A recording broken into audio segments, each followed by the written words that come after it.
Hello guys. Good morning. Maghahanap tayo ng itatanim nating malunggay. Hirap ng laging naghihingi. So puputol lang tayo dito ng gagawin nating bonsai. So tingnan nyo na lang mamaya guys. Kunin muna natin yung pamputol natin. Meron akong biniling lagari sa Shopee. Iwan ko lang kung kakayanin putulin yon.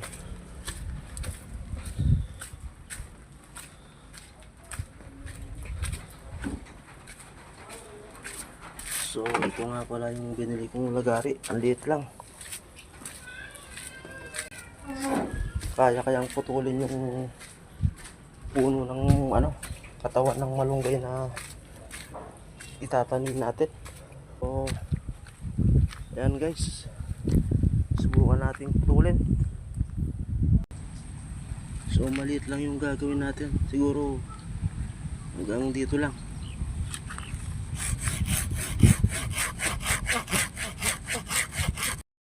So ayan guys, maganda rin pala itong nabili ko kahit na parang laruan lang. Mahigit kalahati na yung naputol niya.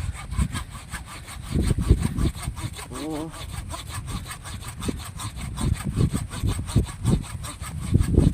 Kahit na mataba yung katawan ng malunggay, kaya niya palang putulin.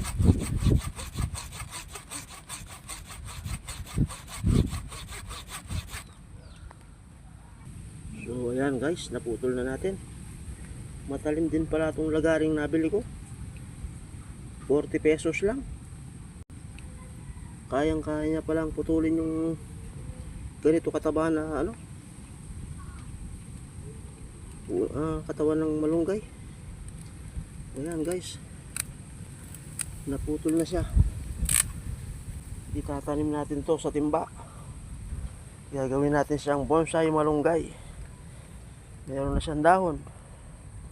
So tara guys, tatanim na natin. So hahanap nga pala tayo ng pagtataniman natin.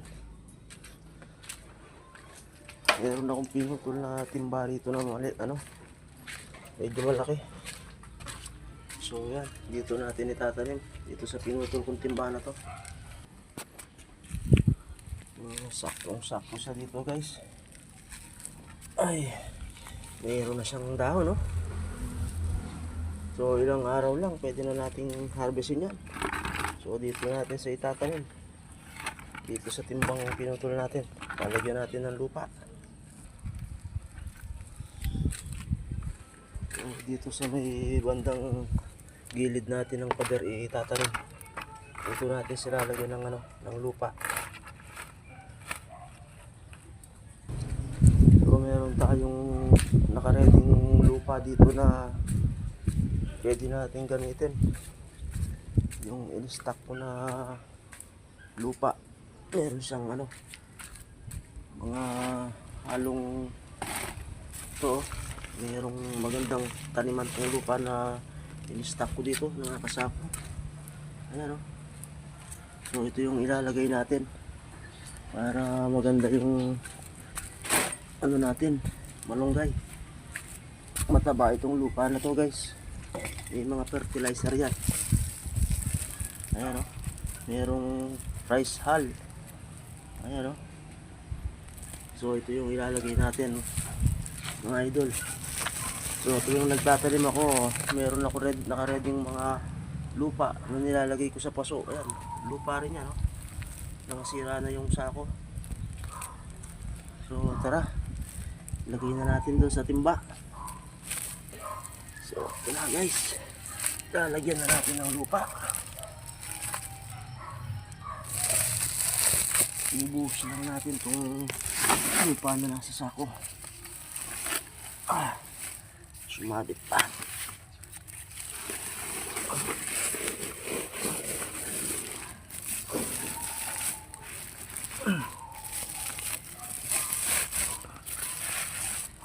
Ganda ng lupa, meron na siyang rice hull. So ayan guys, ito ko na yung pinutol natin na gagawin nating bonsai. Doon sa napapanood ko, meron silang secret na nilalagay eh. Lalagyan daw nila ng kape. So yan, nagpabili pa ako ng kape sa tindahan. So ilalagay natin dito sa pinaka base niya, sa pinagputulan. So buksan na natin.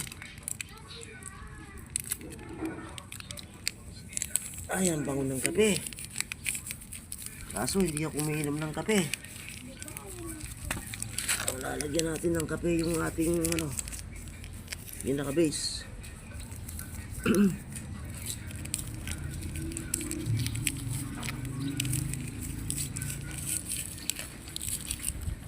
Mas maganda siguro kung halo natin ng konti sa sa tubig para madikit ng gusto. Dito na lang sa may dahon ng may tubig konti. Saka lang natin sa ipunas dito sa yan.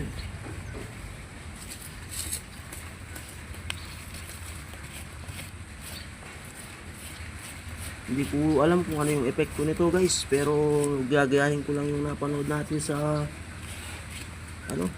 sa mga napapanood natin na reels.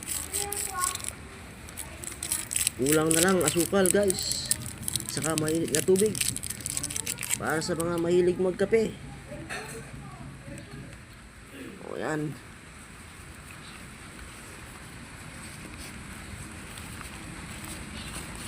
Pwede na siguro yan idol.